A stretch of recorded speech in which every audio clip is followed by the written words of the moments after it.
Pittsburgh Steeler fans, welcome back to another episode of Stat Geek. This is Dave Schofield, deputy editor of Behind the Steel Curtain, coming at you once again with the Big Bro Sco. Got my brother Rich joining us again tonight. Rich, how's it going? Glad to be here. Having a great time. It's always a much better day after a Steeler win. That's right. We had the Victory Tuesday once again because with only 3 victories on the year, we've had more Victory Tuesdays than Victory Mondays. Let's, As go ahead. let's play more Monday night games. Yeah, because especially for Mason Rudolph, whose first 2 wins as a starter have both been on Monday night. I read that today about through was that I don't know who posted that one. I know one was Elias Sports Bureau. There was 2 different pretty cool stats today. One was that Mason Rudolph was the first quarterback to ever win his first 2 starts, both of which were on Monday Night Football. And the other one was Minka Fitzpatrick was the first ever player to get 2 Yep, 2 interceptions interceptions. against the team that he played for previously that season. So I don't know which one I got from Elias and which one I got just from one of the Pittsburgh beat writers, but one was from one was from the other. But hey, we're already jumping into all kinds of crazy numbers, and we haven't even gotten to say hello to everyone out there. As some people are starting to roll into the to the live stream here now. But I'd say, well, let's go ahead and dive in. I mean, the Steelers, it's funny. They got the win. They got it almost exactly the way I predicted, and yet I was unhappy for a lot of it. Well, because You're just kind an of always unhappy was. person. Yeah, I'm just I don't know if you all could tell. I don't have much of a voice because if you weren't sure, I was I was at the game last night. Some of you saw it was only 2 minutes long, and I wish it could have been longer. I was doing all that I could to get the stuff set up. I had some situations going on at the game. They almost didn't allow me to take my helmet into the game. I had one guy that was well, the one kid was kind of nice and was saying, I don't know if you could take that. So he asked somebody else who I call him a kid as well, because he's probably maybe 25 at that. And he was kind of a jerk and said he was going to escort me from the stadium. And I'm like, I haven't even gone in yet. I just want to know what I have to do. So, but I was able to go live with a group of people, get some predictions. One of the girls actually predicted the right score. I was really close with my prediction. I didn't say it on the show. I said it on the Steelers preview last week, was that I said 27-17. I thought the Dolphins would cover. I thought the Steelers would score 27 points, which I was right there. Sorry about that. Scratchy from losing the voice. But the biggest thing was I thought the Steelers would have the lead the whole time and just kind of let the Dolphins mess around towards the end and get some points because, they're just running out clock. Not how it started. Not how it started. Rich, how did you feel after the first quarter last night? Oh, well, the first quarter was going on. You could probably ask Kyle. I was not a happy camper. Um, I was I was yelling at the TV a lot. Um, but even though we were down at halftime, we scored that touchdown going in. My confidence in how that game was going to end was way up by halftime, even though we still didn't have the lead yet. I just felt we were starting to take control of the game, and I was able to, shall I say, regain consciousness at the at halftime because I was going, instead of hyperventilating, I was able to breathe and say, "Okay, we can do this." Yeah, and someone who needed to regain some consciousness after the first quarter was the Steelers defense because I have to admit I'm like, did I chime in on this or not? I couldn't tell, but that defense, they got booed off the field after giving up that second touchdown. That was ugly. Oh my goodness, that they just kind of let him just stroll in right there. So, but they regrouped. I thought the Steelers would start slow because they always have coming out of the bye. I threw that out there last week that the last time the Steelers scored a touchdown in the first quarter of a game following a bye was in 2008. Yeah, I saw So you post that. yeah, and they only had 23 total points under Mike Tomlin. I mean, they had a couple field goals. but they're 7-1 in those games where they don't score in the first quarter. They get going later. They're 1-3 in those games that they do score in the first quarter. So I expected them to start slow, but I didn't expect the defense to be that slow. I thought the defense would do what they normally did and would keep them in it. Yeah, that second touchdown, what I was thinking right after that happened was that the defense looked uninterested. Yeah, I was starting to uninterested. question if they really wanted to be at that game, which after the first quarter, I think they proved they wanted to be there too. Yeah, I got to bring up a comment already. I'm not really looking at the live chat right now, but this was one that I just so happened to see that because he was not the only one that this is Joey Franklin Jr. said he called 2 interceptions from Minka Fitzpatrick. Jeff Hartman called that as well, but he called one of them being returned to the house. Oh, Um, let me tell I'll you, give him a break. let me tell you this because I watched this just a little bit before we went on. Pittsburgh Dad came out with a new episode. We talked about Fitzpatrick intercepting Fitzpatrick, Mhm. and that would like mess up the whole space time continuum thing if we did that too much. Yeah, yeah. Actually, I saw that episode, and I'm like, oh, I got to watch that. I'm like, I don't have time before the show. Not only do I not have time to watch that episode, I have not watched the game on replay on TV from where I DVR'd it last night. So all I'm going on with everything tonight is what I saw in stadium. So this is nice because you watched on TV. I watched in the stadium. We messaged a little bit during the game, not too much because it's kind of tough to do that at the game. But although Lance Williams was blowing up my phone all night, but that's all right. I'll give Lance a break. He owned up and wore the Steelers luchador mask for the post game show last night. So Nice. it was good. Although we admit my mask is better, but my headset doesn't work when I wear it, so I can't do it during the show. But for those people, some people said on the post game show that they saw me. I was on the jumbotron at the 2-minute warning at the end of the game, Yep. wearing the mask. You got somebody on here who said they saw you on the jumbotron. Yeah, I Real know. Trees D71 saying that. Yep, and I know. I know. It was Russ. I was trying to meet up with Russ at the game because he told me he was coming, but he was kind of in a situation where I was. He has some physical limitations. I was trying to help my dad get to another game because of his physical limitations. I knew how some of the stuff was. The one escalator was not working, which was kind of kind of rough. But we made it work, and Russ, I know he was hurting today, but he at least got to watch the Steelers win. So there's someone else said that they were there and saw me on the jumbotron, Solarverse. So that was a lot of fun. Um, Now I can't remember what I was going to have this lead into. Um, so, but that was actually at a pretty good point of the game to be able to relax. So we're sitting here, we're just chatting about the game. Give me a number. Give me the numbers any numbers that stood out from you. All right, the famous one I came up with. It's actually two numbers, but I think they were very nice and representative of the game last night. 60 and 158. Those were the two that jumped at me first. 60 rushing yards given up to the Finns. Mhm. 158 our rushing yards. We totally controlled the rushing game, which, you know, with I'll call it an inexperienced quarterback in Mhm. Rudolph was huge. Oh, exactly.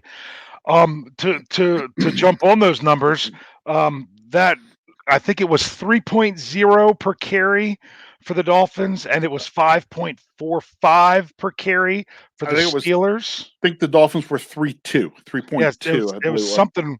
something right around there, and but also if you look at specifically at James Conner, he was 6.3. So now there is something with that rushing game that in stadium bothered me to no end. It bothered me to no end. I don't know if anybody else caught this watching at home, but I kept saying it to my dad.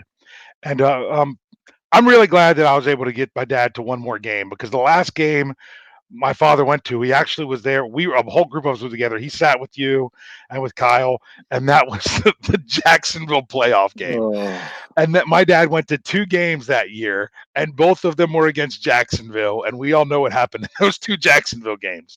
So we got to go, which was great because the last time my dad and I went to a playoff game was against the Dolphins. before that, where we were at that freezing cold game and he didn't even wear gloves until halftime. But that's my dad. But we had a great time, and everything was there. And now I was talking to him about the problems that we didn't like. Everyone, the whole stadium would erupt, and it got more and more as the game went on. Whenever they announced 72 is eligible, because in case people I don't heard realize that. it, Steeler fans are falling in love with one Zach the Hulk Banner, which is funny because they're calling him the Hulk. Because I was referring to him with all kinds of incredible Hulk references last year when I was doing the projected inactive list, because he was only active one game last year. So I was keep having to come up with creative ways to talk about him each week because he was going to be on the inactive list. So I did a lot with that, but they would come in with that jumbo package, and it wasn't every time Banner was in the game, but there was one specific personnel group that they used a lot, and it was the 5 linemen, Banner as an extra tight end, either McDonald or Vanette, but I'm pretty sure it was Vanette most of the time, if not every time. Roosevelt Nix, James Conner, and their lone wide receiver was Johnny Holton. They ran that formation. I want to go back. That personnel grouping. I want to go back and watch the game and count how many times they ran that personnel grouping, because every time they ran it, the Dolphins had either 9 or 10 players in the box, no respect for Holton, and the Steelers ran it every single play. They ran it, and sometimes that's why they were getting a couple yards. But not only that, you could see, especially in the first half, you could see the Dolphins. Every defender was their key was Roosevelt Nix, because they knew after that first play where he busted the hole open and Connor had a big run. From that point on, every defender was following Nix because they knew that he would take them to the ball. I wanted to see something great where they had Nix dive up the middle, but they ran Holton on a reverse or something like that, because all the Dolphins they were all diving for wherever Nix was going. That'll come. We didn't need Yeah, that last night. yeah, that's We'll pull that's that that's out when true. we need it. That's So that's a really good point. I was thinking, I'm like, maybe they're setting this up and running every time just so they can use it against them. But I mean, I would even think, okay, so you want to give Juju some plays off. You don't want him out there every play. Put Deontay Johnson or James Washington out there. I mean, especially with James Washington James as a Washington. blocker. That's right. Holy cow. Holy cow. On 2 different touchdowns. The one he had 2 blocks, and James Conner's run, I don't even know that he had to, but he put that guy on his back. Well, and the way Washington and Rudolph kind of sync up, why not put Washington out there? Run the play action to Connor right up the middle of following Nix, and then throw it over the top to Washington. Yeah, something like that. But Johnny Holton. Now, a lot of people are down on Holton, and I see it in a lot of comments on the website. And they're like, "Why? Just don't even dress him. He should be inactive." Because I thought Moncrief wouldn't be active this game, but in essence, he wasn't, with the number of snaps and everything he has. But the thing with Johnny Holton is, if you watch him on special teams, especially on the punt team, he is a top-notch gunner. He is a key person to that part of the special teams. Yeah. He's going to be active every game just for that, knowing that you can put him out there as a wide receiver like the Darius Hayward Bay. I mean, that's who he is now. He's a younger version of Darius Hayward Bay. But he's got 0 catches on the year. So when you have him as your lone wide receiver, no one's going to respect it. So that was one thing. Let's see. What about and it goes right along with your numbers. How about a over 10-minute advantage in time of possession? And that game felt awful at the beginning. When I checked it at halftime, I'm like, wait, the Steelers are leading in time of possession, because first quarter, they weren't. They weren't. And it felt like the Dolphins just had the ball for forever. And then for the Steelers to turn around and own it. I mean, I think I saw that their one drive, their touchdown drive in the third quarter, the 97-yarder, was over 7.5 minutes. It was over half the quarter. And the thing there in that second quarter, or where we started getting our time back, we had that long, it was a decently long possession where we end up turning it over on downs, and then decent time in possession for the Boz field goal drive. Yeah. I mean, we held the ball both those drives. We just ended up with only 3 points out of it. Yeah, and that first field goal, I know some people were so disappointed because they were down 14 to nothing. They had to get in the end zone. Oh, that's the feeling I was getting. Sorry, had to get in the touchdown zone. There you go, Brian. Um, they, I was getting the feeling people were like, a field goal is not good enough. I'm like, whoa, whoa, whoa! You start at your own 6 yard line and you get a field goal out of that. That's a winning drive. Now, granted, they bettered themselves later on Yep. when they had it their own three and scored the touchdown. And I was actually saying to my father and to some of the people around me, which was interesting because someone said, I think you might have even told me that there was something that was brought up on the broadcast. That second interception was a lot like a punt because it was 3rd and 10. It was the only 3rd and 10 or 3rd and 10 or more play for the Dolphins of the game where they didn't convert, and we'll talk about that later. And they threw the long interceptions, and it in essence was a punt. And I said, but I said, yeah, it's a punt, but it feels better than a punt because you get that turnover, you just won that last play. But if the other team comes out and that's incomplete, they come out and they punt it and they pin you at the 3, they felt like they just won that play by pinning you deep. So that just brings a whole different mentality and momentum along with that. That you take that turnover there, and I mean they turn around and march it down the field and get the touchdown. Yeah, and watching the game on TV, Tessitore, even as the Steelers crossed midfield with that ensuing drive, Tessitore even brought that point up. He was like, the Steelers really got this going, are really driving it. He said they're really playing with a passion after that turnover. Absolutely, and that's what turnovers do. That's what turnovers do, and that's on, and that's also the other thing that people forget is like a lot of times we talk about time of possession and how long your defense is on the field and everything. If you go out and you do a 3 and out with 3 runs and you punt the ball away and you only had the ball for 2 minutes and your defense is right back out there, it's just exhausting. You could get the ball and run one 22-second play that's a 75-yard touchdown. And that defense is fired up and ready to go back out there with less rest than they would have had with the 3 and out. Yeah. So don't say, because you're talking about emotion and adrenaline, that stuff factors in. So I know one time I said, man, I really wish that the offense would have taken longer to score to give the defense a rest. What do I mean taking longer to score? You take the touchdown when you can take the touchdown. So, all right, well, anything else you want to throw out there? My other favorite number from the game was the number 4 because it came up twice. So you call it 44, whatever. 4 turnovers forced by the Steelers, 4 sacks by the Steelers. Mhm. Defense just putting pressure, continuing to create turnovers. Just the Doing things that you would hope we would get, the things that I feel like we weren't getting last year. Last year, absolutely. but what's ridiculous, last year at this time, you felt better about the Steelers as a team probably than you do where our record is right now. We were, well, I guess we kind of had that dug that hole to begin with, but we were really coming out of it by this point. Mhm. But right now, I'm looking at the defense and being like, boy, am I glad we have this defense now. Oh my goodness, they are so much better than last season. There's so many things to go along with that. Um, I was disappointed. I was kept going on like, why aren't we getting to Fitzpatrick? Why aren't we getting to Fitzpatrick? Out of those sacks, 3 of those 4 came late. Yeah. 3 of those 4 came late, and one of them was the trifecta: Yeah. the sack, strip, fumble, recovery.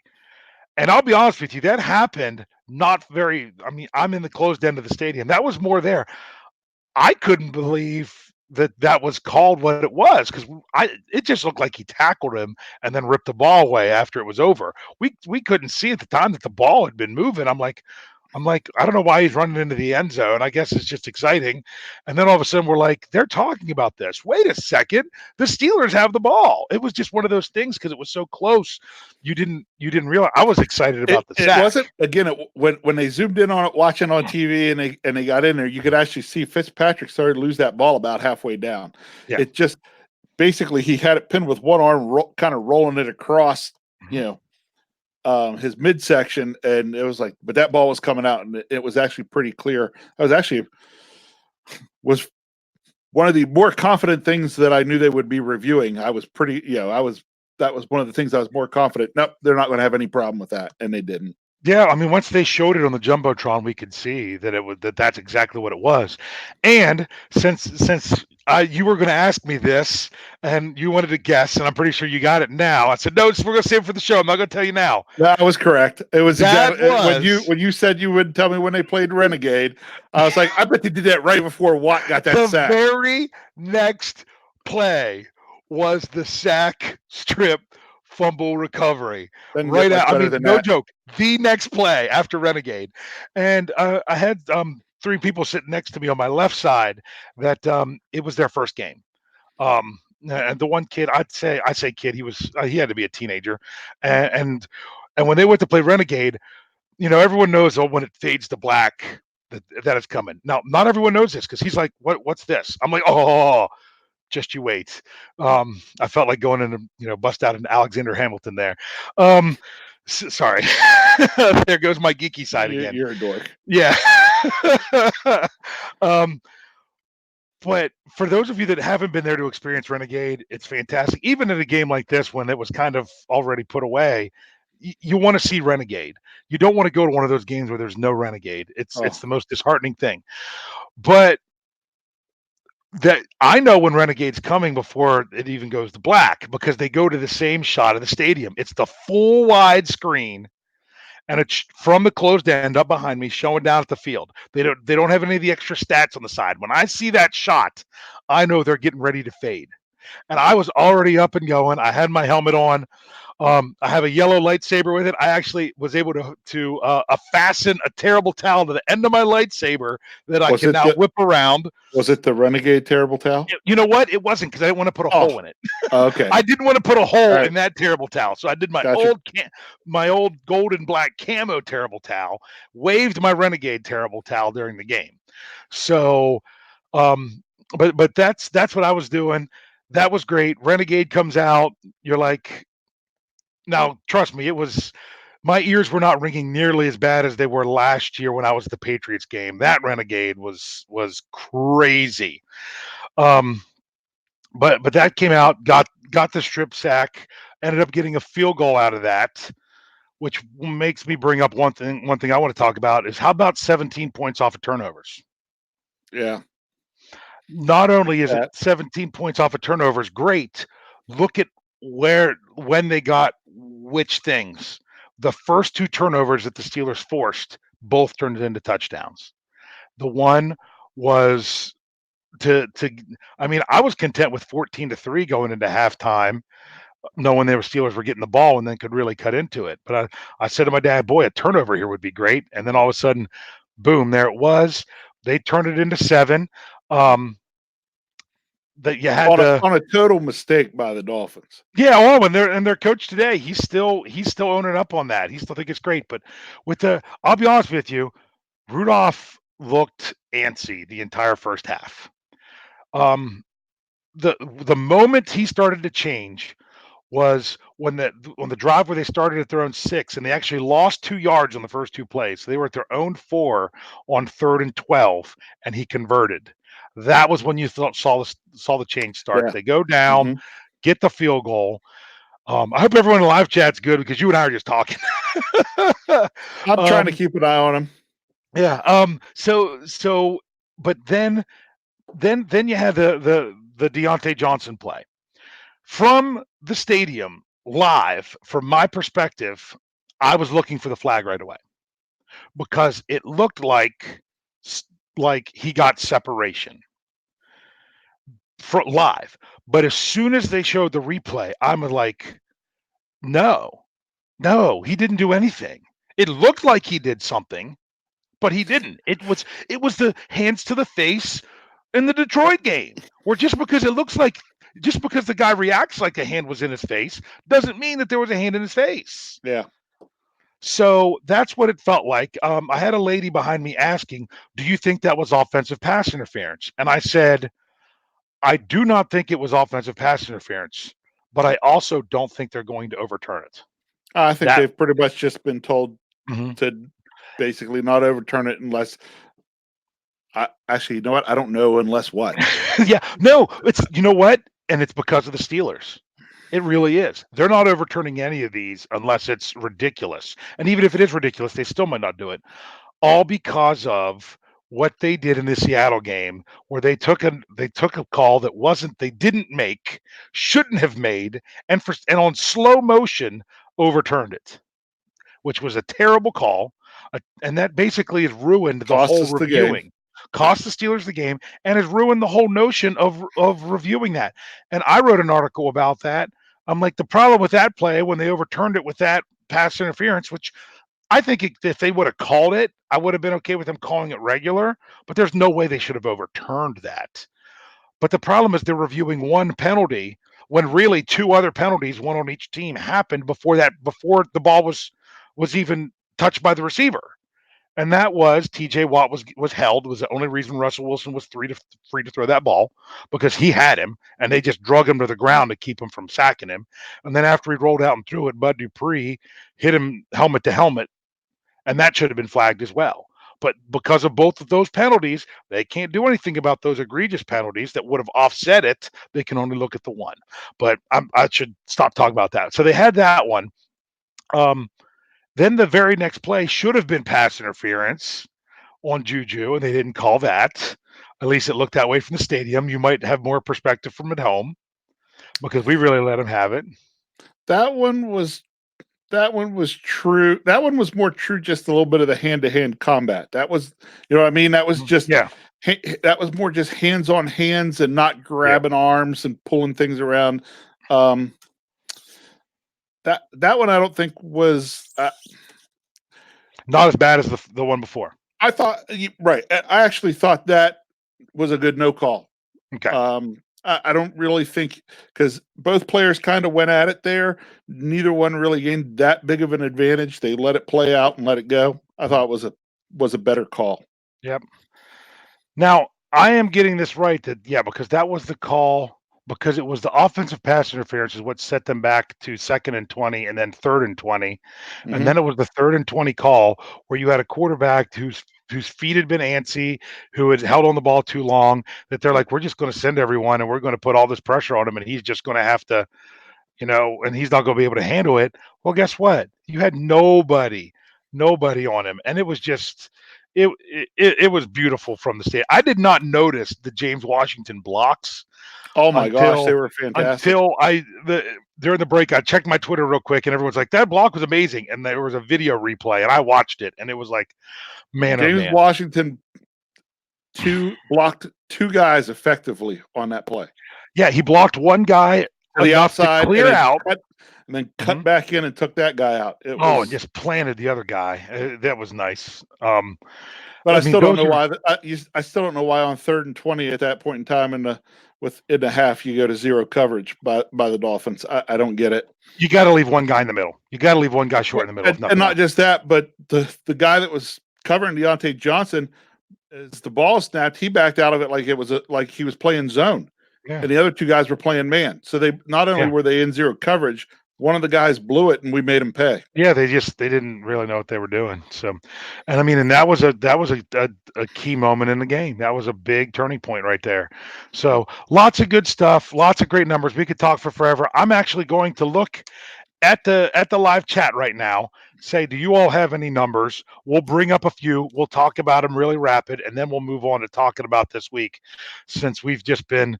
I hope you guys are all right. It's just a couple of brothers sitting around talking about what they saw in the game afterwards. So I know sometimes there's a little bit of lag, so I got to wait for people to anything that you had noticed in the live chat before. We're just going to talk numbers. We'll see if we have time for questions later. I had saw some of the questions. I wasn't seeing a whole lot numbers wise. Yeah. Let me. So of what anyone's favorite number. Um, let me see. There was I mean, it was ridiculous. A couple times people were chanting for Duck in the stadium, and I'm like, you want to bring somebody else in and then have them be rusty as well. They needed to work through that, and they made the right call. Coach Tomlin was asked at his press conference today, when Mason was struggling in the first half, why didn't you get Duck warmed up? You know what his answer was? What was that? Next. That's all we said. Nice. Next. Okay. Here we go. We got Jamie saying Minka's 2 picks. Yeah, we talked about that. I honestly thought they would avoid Fitzpatrick to not let him make plays against them because they traded him away. That's what I honestly thought they were going to do.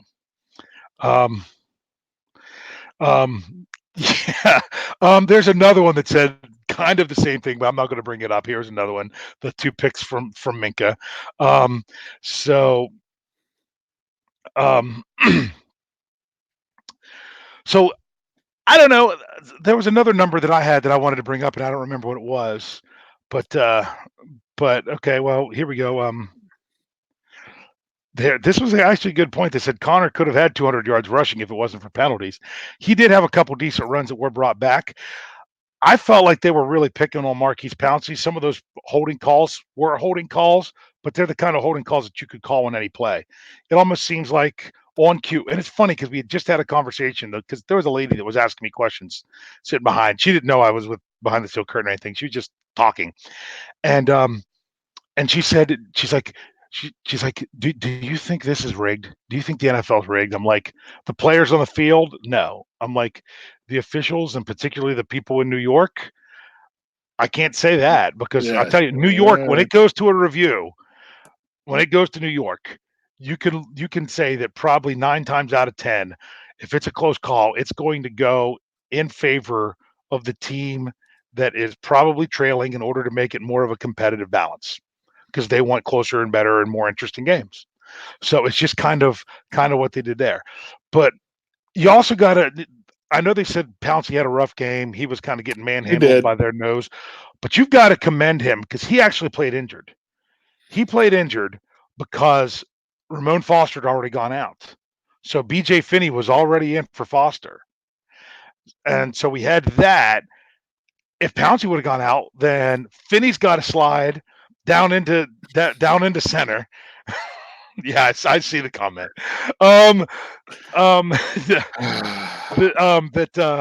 That then Finney's got to slide to center. Filer's got to slide to guard, and then Banner has to go in a tackle. Yeah. And then you've got no reserve linemen.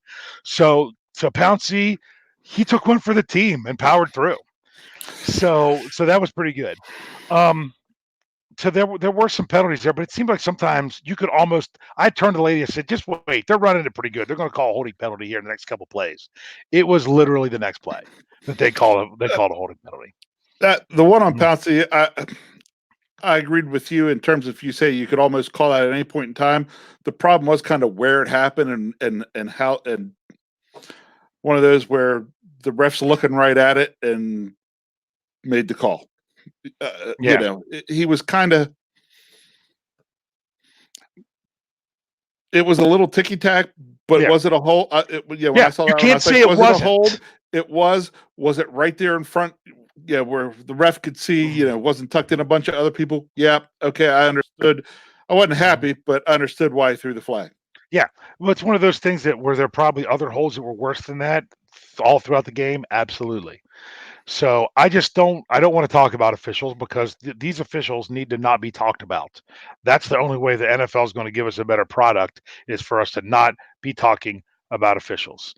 So but we had some pretty good stuff. Someone did bring it up. It's way back, so I'm not going to say it. That Watt had 2 sacks. Yeah, so he had the strip sack, fumble recovery, and he had another one.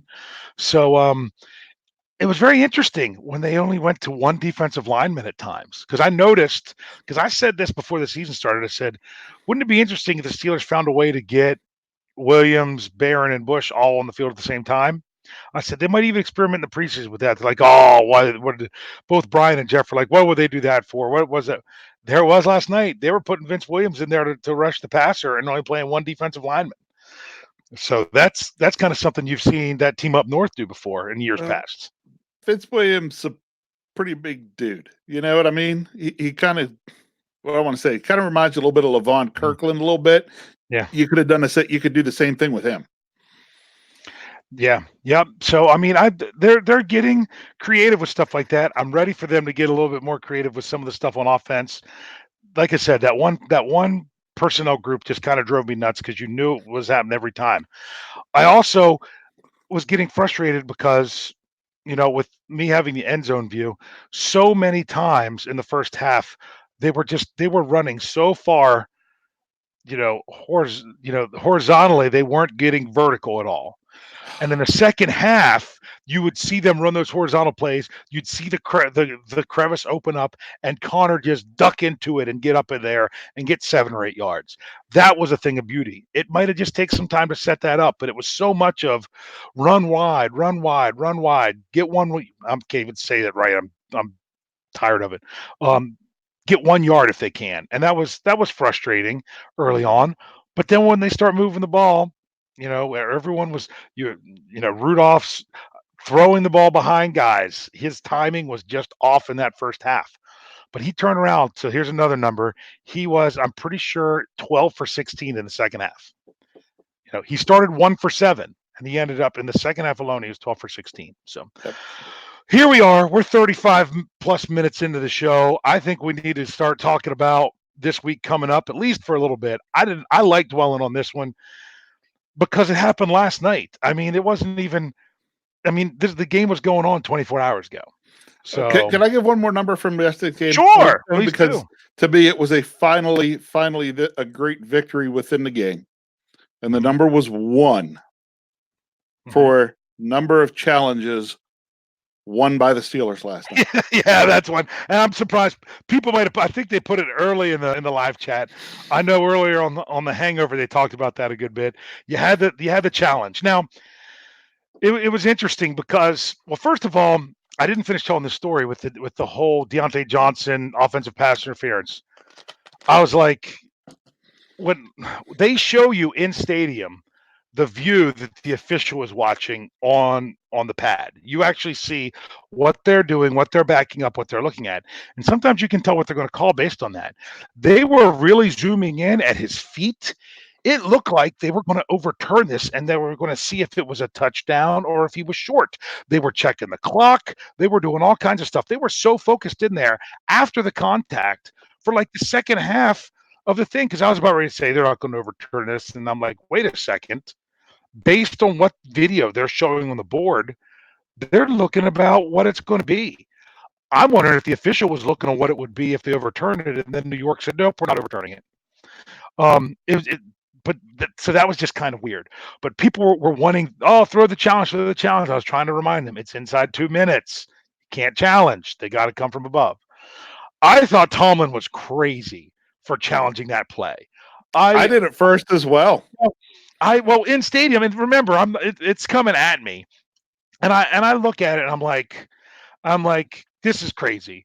I'm like, really? Are you going to blow a timeout? And I sent that to Lance and Jeff, and then all of a sudden, I had to type in something. I'm like, hold the phone. Uh, they just showed a different shot of his knee being down way before what I thought it was during the play, Yep. and that was the key. So and it's funny because everyone wants to then give credit to Terrell Austin, who's up in the booth, that's supposed to be helping with this kind of stuff. Today in his press conference, Coach Tomlin said, "I was standing at the sticks and thought he was down, so I wanted to challenge it." Then he got the benefit of what was supposed to be the end of the fourth quarter. Um, and I don't know if they checked or if he said, "Hey, I want to know if it looked short to me. Tell me what you guys think." You don't know how that worked out. But all in all, they did it. Then we didn't know what was going on. They didn't announce. I mean, they announced that he was short and everyone was cheering. They were like, "What is taking so long? Is it the end of the quarter?" We didn't realize that they were measuring and what was going on and that the Dolphins were asking. We were clueless in the stadium. So that was a really long break to then turn around and have 18 seconds left in the quarter, and it just kind of felt kind of weird with that one. But winning that challenge was big. That was that, not as much as that really helped them win the game. I mean, it did, but more of It had getting been the so monkey off your long. getting your monkey off the back of losing like 11 in a row or something. So, um, I got one more number for you. How about 7-1? That's the final score of the Penguins over the Flyers tonight. Oh, nice. I saw they were up 6-0 after two. So yeah, they ended up winning 7-1. You're saying So 7-1. I was thinking Big Ben. yeah. Yep. So go Pens. That was a nice win, especially anytime it's over the Flyers. That's nice. here we go. We've got the Colts coming up. It's a quick turnaround, 6 days in between games, which is funny because you and I were actually supposed to go to this game, if you remember. Which one? The Colts This one game? coming up. We were supposed to go to the Colts game, and I was supposed to go to the Colts game, and the Bills game was going to be the two games that I was going to get for sure with our brother-in-law that I had my season tickets with. Then all of a sudden, out of the blue, my dad, who hadn't Oh, gone to a that's game right. for a couple years, asked to go and That's said right. he's never been to a Monday night game and he'd like to go. So I'm like, let's go to the Dolphins game. So we asked our brother-in-law if he would switch. So I wasn't going to two games in 6 days. So I'll go to two games in 13 days. So we now go to the Rams, and our brother-in-law Jamie is going to the Colts. So this is an interesting game because this has been an up and down. What's this going to be during the off season? Because first you're like, oh, this could be tough. Then all of a sudden, Andrew Luck says he's going to retire. He doesn't want to have to rehab again. So then it looks completely different. We're like, that just completely changes that game. Now all of a sudden the Colts are leading the South. So the title of the show was both of these teams, you don't really know what to think about them. I mean, let's look at the Steelers. Why is it so hard to get a gauge on the Steelers other than Big Ben being out? Why is it so hard to get a gauge on how good or bad this Steelers team is? Because of who we've beat and what their records are. Because of who we beat and what their records are. Oh, So and also and who we've lost to, I guess. and who if we you really think lost to about and it. what their records are. Because Yeah, you got I mean, two. Yeah, we've lost to two teams that are still undefeated. yeah, So yeah. All in all, I think. Let's see what I mean. It's a crazy good record of the teams that we've lost to, and of the teams that we've beat. They've won a combined 3 games. But that's because the Steelers haven't really played anybody in between. The most in between team they've played was the Ravens. And that was just a weird game with your backup quarterback getting knocked out and the guy that was on the street in week one now coming in and playing in the game and all these various different things. And you still should have won it. yep. So you don't know what to really expect from these Steelers right now. It's really hard to gauge where they really fall compared to the rest of the NFL. I know I wouldn't put them in the top tier teams because they lost to those top tier teams. But do you put them in the bottom tier based on their record? Do you put them somewhere in the middle? Do you put them upper middle, lower middle? It's really hard to tell. Well, I think this week could really be telling because I don't know what to think of the Colts. I really don't. I mean, if we look at it, their record is 5-2. They are 5-2. They have wins over the Titans, the Falcons, the Chiefs, the Texans, and the Broncos. So they have two pretty nice wins in there, especially the Chiefs. That was with Patrick Mahomes playing, and they had a nice win over the Texans with when J.J. Watt was still playing. But then you look at their losses. They lost to the Chargers in overtime at home, which is funny because during that week one game, people thought that was like, oh man, the Chargers should have beat this team by so much more. When really now it's the Chargers that are struggling and the Colts that are doing pretty well. And you look at it, should the Colts have lost to the Chargers? But their other loss was at home to the Raiders. Yeah. All these games, every game they've played is within 7 points, even the ones they've won and the ones they've lost. I mean, they had a 2-point win over Tennessee.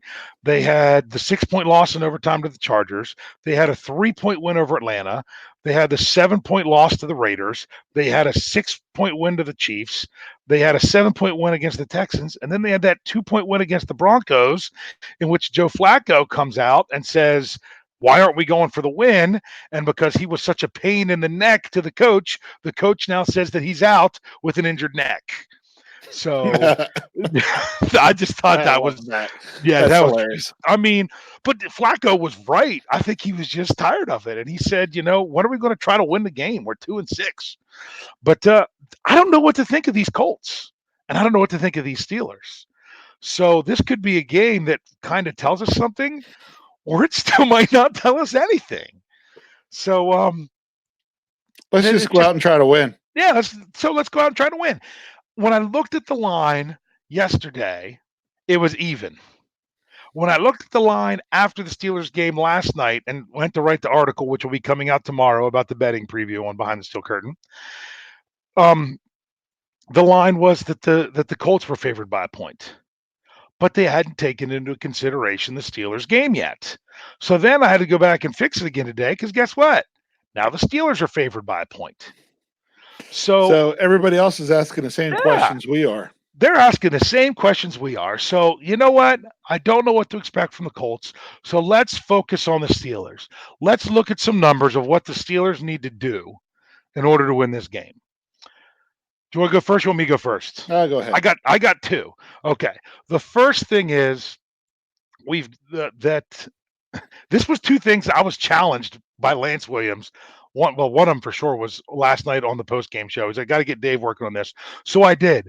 I sent him the answers today, and he didn't like the answer because he wanted me to support the narrative of the Steelers have or give up too many third and long first downs, and they did last night. They gave up. The Dolphins only had 3 first downs, and two of them were more longer than 3rd and 10. It was what was it? Let me see here. It was a 3rd and 14. They gave up 15 yards in the first quarter, and a 3rd and 13. They gave up 15 yards in the first quarter. And we're like, and even my dad sitting next to me, you know how he is watching Oh the game. Oh, yeah.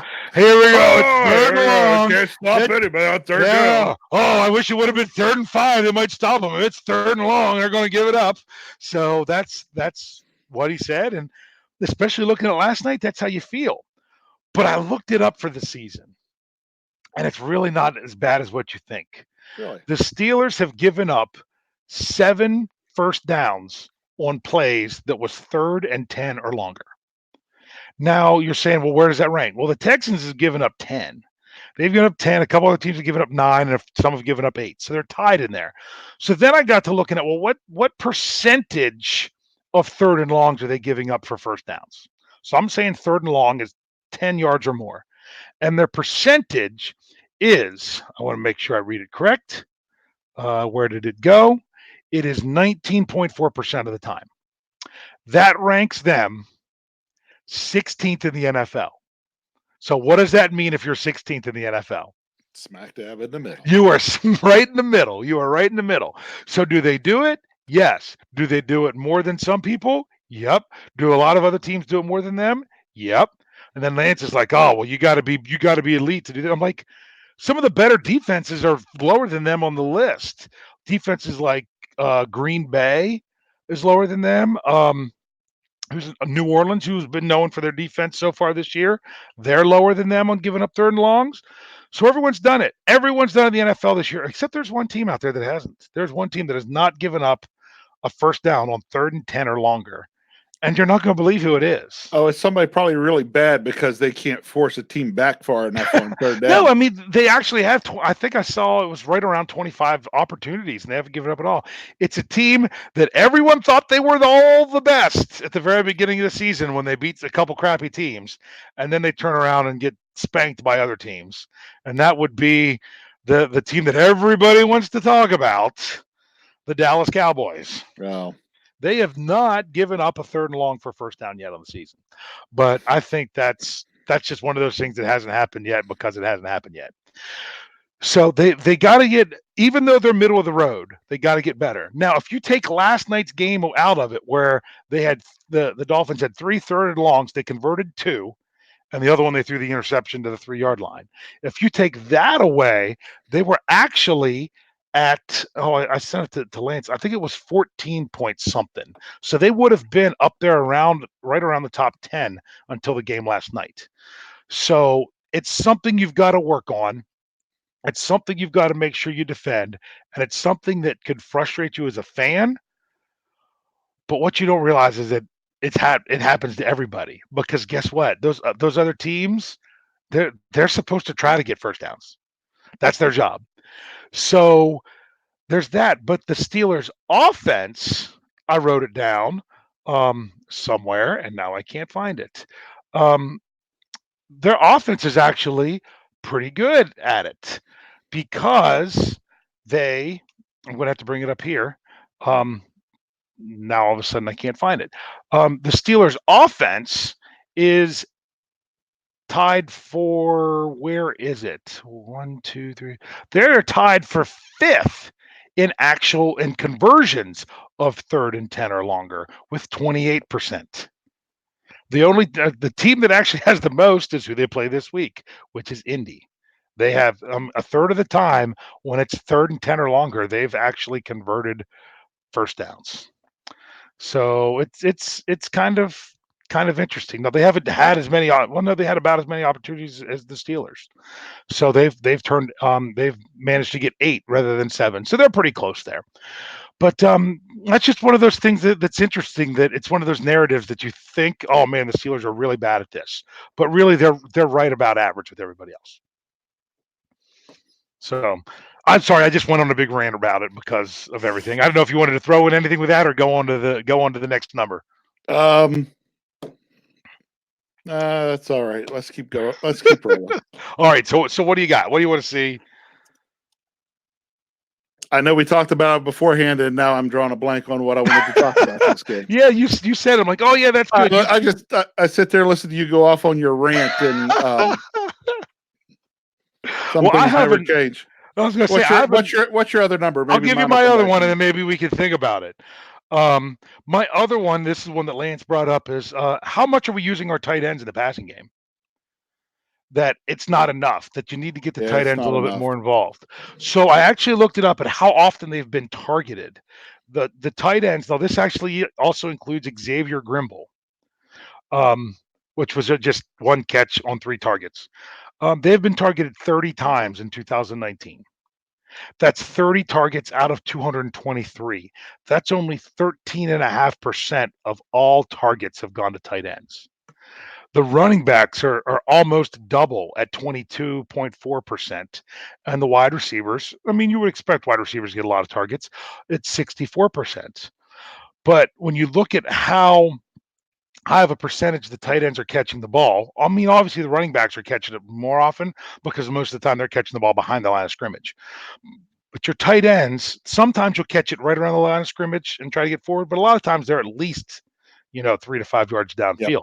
They're just not getting targeted. I mean, Vance McDonald has been targeted 21 times for 17 catches. Vanette has only been targeted 6 times since he's joined the team with 4 catches. And then Grimble targeted 3 times, 1 catch. And Gentry, in the couple games he was active, was not targeted. So I would like to see them get the tight ends involved in the passing game a little bit more. I would really like to see them use some 2 tight end sets, have it be, bring in McDonald. Let's not bring in Banner. I'm going to go back to kind of go with what I'm doing. Let's not bring in Banner. Let's bring in McDonald and Vanette. Let's have it be Juju or Deontay Johnson, not Johnny Holton. Let's bring in Nix and Connor, and let's go 5 wide. Because and actually split them all out. Split them all out. Empty backfield. Oh, actually, wouldn't be empty backfield. I mean, you could keep them in close. I mean, you could have them in pack, but let's go. In other words, empty backfield, shotgun, and let's bring in the jumbo package. Get them with all their big people out there, and let's do it. Some of the best plays I saw designed on the Steelers last year that I broke down. There was one play that was beautiful to Xavier Grimble, where he was the only receiver on one side. It was against the Bengals, and everyone had to shift over. It was Mr. 3rd and 5th went in motion, and everyone moved. There was no one on the other side of the field except an inside linebacker who was inside the defensive end, and there was no way they could get the Grimble out on the side, and it was just an easy, 25-yard completion. All because they caught them in a jumbo defense, and they had 3 tight ends, a wide receiver, and it was 2 tight ends, a running back, a fullback, and a receiver. And right, and I was wondering, and that's what I'd do if I were us. I'd go 2 tight ends, a fullback, a running back, a receiver, and if you don't even want to split them all out, leave Rosie Nix in the backfield for blitz pickup, and flare them out into the flat. Exactly. Yeah. So I mean, because now, granted, I think one was for a loss, but both times they threw on the ball last night, he caught it. He's a decent receiver as a fullback. Yeah. So it was nice to see him back, even though I don't like necessarily. The most frustrating thing as a former football coach is looking at a team and watching them just tip their hand. I don't want to see them tip their hand. I want Yeah. you to show me one thing and do something else. And I felt that a lot of times the Steelers were just telling them what they were going to do last night. And I don't with a young quarterback, I don't think that's going to help. So, you have anything else you want to see this week? We need to continue to run the ball. That's the first thing. Yeah. I'd like to see us get back up in that 20 to 25 carries at over 5 yards a pop, and we'd be in good shape. I don't expect that to be that easy against the Colts. They've been decent on their run defense. But who knows? That honestly, I think in the end is going to come down to how well our receivers do. Can we stretch the field a little bit? Maybe even into the year, can we get some personnel matchups? Yeah.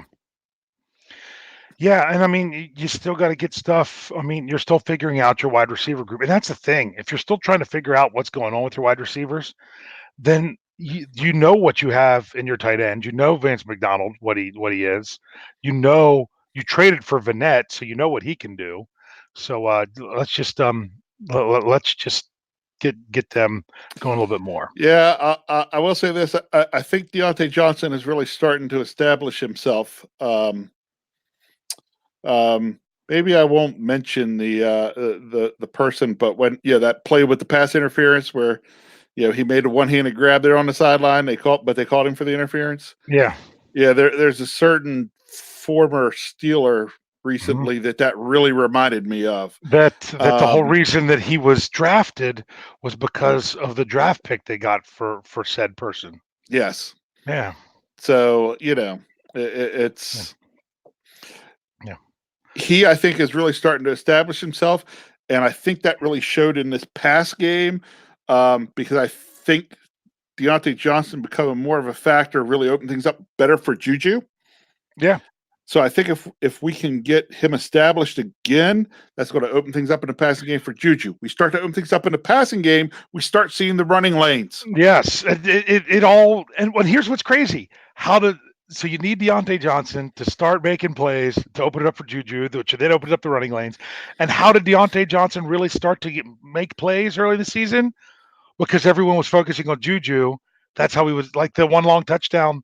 Was that the Bengals? I mean, when they ran the cross and no one went with him, they were all focused on Juju. So that's kind of how it is. Hey, we don't have a lot of time left, but I am going to try to answer a few questions here. I saw a couple things I wanted to bring up. Kevin asked, is Connor hurt? He had his radio show tonight. I saw a report from that it is a sprained AC joint that's up here in your shoulder. He said it's something that's probably going to bother him, but he can play through it. He's hoping. He's probably not going to practice much this week. Coach Tomlin said he's been around enough. He doesn't have to practice in order to play. So as long as he just gets in there at all. But the other good news was they said Jalen Samuels could have played Sunday, but they wanted to give him the extra week after surgery. He is back and ready to go, and look for him to step up like he did last year against the Patriots. So the Steelers will be okay when it comes to running backs, it looks like. So hopefully we want to see Connor back, but it also seems like, do they maybe give him a week? They could. It's hard to say. Here, I got to bring this up. They said about go live from Heinz Field more. And yes, there was a woman who predicted the score properly. I want to go live from Heinz Field more. This was a test. I know last week when it was just me, Double HH had a comment that I didn't see till after the show was over about doing like maybe a tailgating thing or something from the games. We're looking to do that. It looks like myself and Brian Anthony Davis are going to try to set something up for that Buffalo game, which you will also be I will at. be there. I will so be at that game. That's another thing to get involved with that. We think we might even get Tony Defio over there for that one. So we're telling you all, keep an eye out for that. We'll probably go live. I think you and I will go live for a little bit for the Rams game. For the Rams game when we're there. Yeah, so that's one of those things. Okay, here's Russ, who was at the game last night. Like I said, I tried to see how things were with him. Do you think Watt will be Defensive Player of the Year? I think he's got a legitimate shot. But as you can see, things can change in the blink of an eye. Look at his brother. I will say, which Watt was he talking about? Because if he meant JJ, that's not happening now. Yeah. Someone was saying about what I was bringing up. This is Ariel saying, or Aria. I don't know if it's, I'll butcher her name. Oh well. About just one person out there against Holton as the one wide receiver, and why not pass? And I think you're right. I think that's something that could be coming. Got the shout out for you. Thanks for doing it again. Yay. Yay. People wanted to know every week. Here we go. Steeler fan 74 said I should have just brought up the whole thing about the Survivor League.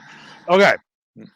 The article did go out today because I didn't get back to my parents until 3 a.m. and had so much other stuff to do because of the game being on Monday. It's going to be out tomorrow. Everyone who made a pick got it right. I mean, this week, everyone who made the 3 people didn't make a pick. Other than that, everyone, and they were almost all the same games. Steelers, Rams, Vikings were the 3 main ones. There was 3 other games that just one person each picked. One was Detroit. One was, you know what? I can't even remember them, but it'll be in the article tomorrow. Something I forgot to say. I was supposed to even say this at the beginning of the show. I forgot. We do have the super chat feature. If anyone wants to throw anything out here at the end, we're only going to be on for but maybe 5 more minutes. But if you throw in something in the super chat, we will answer it. We will do that. So all you do is you type in your comment down there, you hit the $sign, you donate anything you want to the show, it goes into the tip jar. More important than super chat, what we would like more than you throwing out your hard-earned money to us is to actually go in. Jeff Hartman's been telling me this has really been paying off, and hit the thumbs up button. Go off the show, click the thumbs up button because that really helps us to get our content up there, um, higher on the push out list or however it works through YouTube. So all the behind the steel curtain stuff, like them all. Go into all the other episodes. Go into the past episodes that you haven't liked before and click on liking them. And that's going to be good. Liking them. What am I saying? It's correct You're my you're English. you're suffering from lack of sleep, bud. So Oh my I'll goodness, forgive you. I'm dragging. I really am. It's bad when you have because you got to drive a couple hours after the game that you load yourself up with coffee so you can stay awake driving, and then all of a sudden you're like, I can't go to sleep. And then as soon as you do go to sleep, It's it's an time to get instant up. crash. Okay. Someone they said smells Georgia. I know they mean Benny Snell.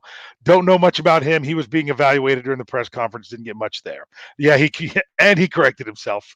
Um, Russ said the live was awesome. I waited as long as I could to do the live because I was trying to find Russ. That's one of the things I was trying to do. So Russ, I was hoping I could find you. But that was pretty good. This is a good question from Grayson.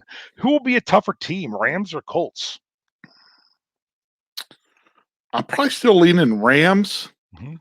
but they have been another team that's been who are they this year? Yeah, there's too many of So those teams this year. I'm still going to go with the Rams because the Rams get an extra week to try to show us who they are. How about that? Yeah, I would. I know when the Steelers. I think the thing is, I don't know if this is under Mike Tomlin, and all the times the Steelers have had 3 straight home games, their worst record in any of them were 2-1. It would be really nice to go 2-1 in this stretch. If the Steelers can win, even just split their next 2 games, they'll be in pretty good shape. But man, if they can pull them both off, then they're really there. Double H wanted to comment on the whole notion of that. It says get a restaurant to sponsor the food in exchange for publicity. That would be fantastic. Right now, we're trying to find if anybody else tailgates that we could just kind of crash their tailgate and let everyone know where to go because I don't park at the stadium. I take the Gateway Clipper because my goodness, by the time I get off the boat and get to my car, I'm driving out of there with no traffic. So Yeah. for where I'm going, that works good for me. So getting in there to the parking lot, I wouldn't even know what to do.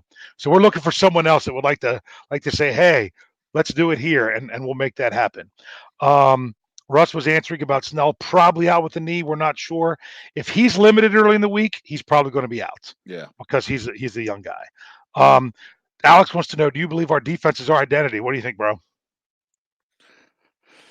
Right now, this year, with some of the injuries we've had on offense, with Ben being out, I'd say yes. Right now, our defense is our identity. Mhm. We are back to being a defensive football team. I agree there. Um, I think our I offense has more weapons than we've had at times in the past. Um, Thinking back to some of those teams I watched as a kid, um, But overall, right now, TJ Watt, man, Minka Fitzpatrick. Yeah. Alvin said it. Imagine this defense with our 15 to 17 Oh my offense. gosh, yeah, But it's just you can't. It's so hard to do that in the NFL correct. because Because salary cap limits it. yeah.